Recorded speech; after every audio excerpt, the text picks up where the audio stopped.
Yeah, so before I think government kind of had an involvement in the Yule River bush meeting, it was really about all of our mob coming across from different areas and meeting together, the leaders sitting, talking, yarning in the river and making decisions.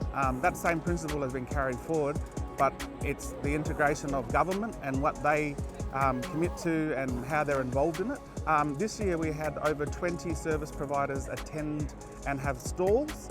Last year I think we only probably had about 8, so over twice as much this year. What that meant was that our community was able to really engage into those service providers, and what it allowed the working group to do was, if there were any issues that community were raising that were actually really genuine and important.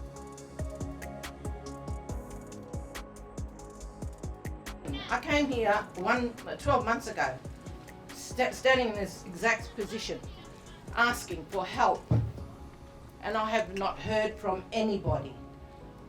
My son's case sits in missing persons. 3 months after he went missing, he went directly to missing persons unit, and none of those people have contacted me, none of them. What I can say is that obviously there's been high level engagement from WA Police requested, which hadn't occurred as of yesterday. What I won't be able to do is comment on individual cases, and as you can appreciate, some of these cases and missing persons are still ongoing investigations, especially some of the recent ones. I've sat and suffered in silence, me and my family, you know. I don't accept what you're saying. I need you to do something right now, honestly. This is a disgrace. Our children are missing. This man is my child. My son was the first one that went missing. His name's Wesley Lockyer. He went missing first.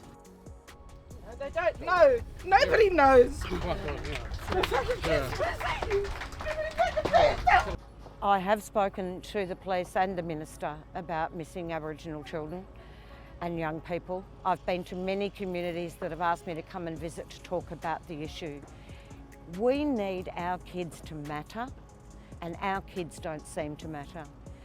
I want to know whether the government can raise the mining taxes to return 40% of these taxes back to the Pilbara to address our concerns and issues and reduce the health and the education difficulties we are having in the Pilbara region. It's falling on deaf ears.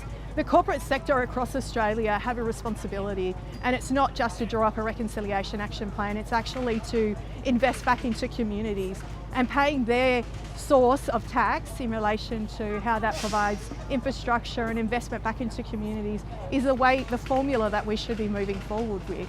We have a policy around a super profits tax, and we'll take that to the next election and make sure that places like the Pilbara, who again churn out so much in profit, absolutely provide to the most marginalised in their community.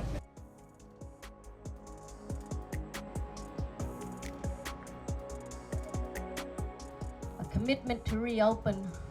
I know you don't like the word hostel, but we use it in our everyday speech in our community.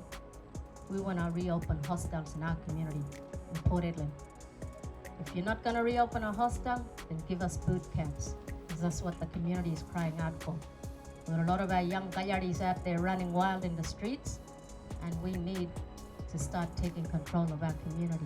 We've advocated very, very strongly to have place-based urgent care clinics and other resources being put into regional areas in particular. The Petroleum Resources Rent Tax, which I, as a portfolio holder alongside my leader Adam Bant, have advocated for this to be much more, and for much more to go back into infrastructure like schools and hospitals. These are really, really important features. So if the tax system's broken or it works on a credit basis, we are not seeing that money being quarantined and put back into the important infrastructure that community are here talking about. Housing is another issue. I mean, these are critical things which we can improve and that we have the power to change if you're in government. Our children and young people are still suffering poor health outcomes, poor educational outcomes. We need, and I said this last year, the state needs a holistic child and family wellbeing strategy that is about intervention, not reaction. Our concern is that what WACs can offer is far more than what our Aboriginal community controlled health services can offer in terms of employment and packages. So we're at risk of losing our Aboriginal health practitioners. Of course, they've got the choice if they want to go, and we would support that.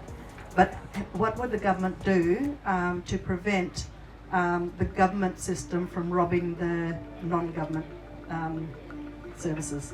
Again, from a scope of practice perspective, we have that set by APRA. I mean, I certainly take the point that we don't want to duplicate between hospital services and community services. So, but we would certainly, the AHP program is really quite targeted to specific areas. So that scope really reflects the clinical area or the service area that they're working in.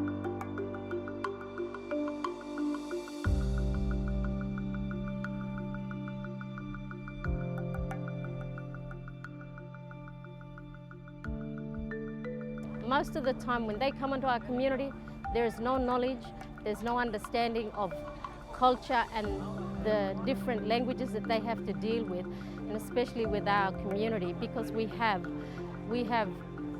31 Aboriginal languages, we have 22 native title groups, and no one understands the diversions and diversity we have in our community amongst the Aboriginal groups. And so that needs to be taught as well as made aware in the community. There needs to be more support around their roles and their positions, and the recruitment also needs to happen with the endorsement, but also with our call to action leaders or our leadership groups or our Headland Aboriginal Strong leaders, so that we can make sure that our local teachers are being supported, especially if they work in that area of looking after Aboriginal kids. Our people are getting frustrated in the Pilbara that they've been mentioning a lot of the same things for a long time. But my biggest takeaway is that, gosh, our elders in our community have got the solutions. And, government and service providers need to listen. Shared decision making, designing in partnership, collaboration with Aboriginal communities and Aboriginal community controlled organisations will see a change in outcomes. The message that we were sharing with community was that the working group is just solely focused on driving the call to action. So if PAV is delivering any services or doing anything, we want to be working with them, we want to be working alongside them. Similarly, we want to make sure that we're working with all of the different leadership models that are in our different communities, because we can't come in and tell them what's best. We just need to know who to talk to so we can make sure that government are talking to the right people.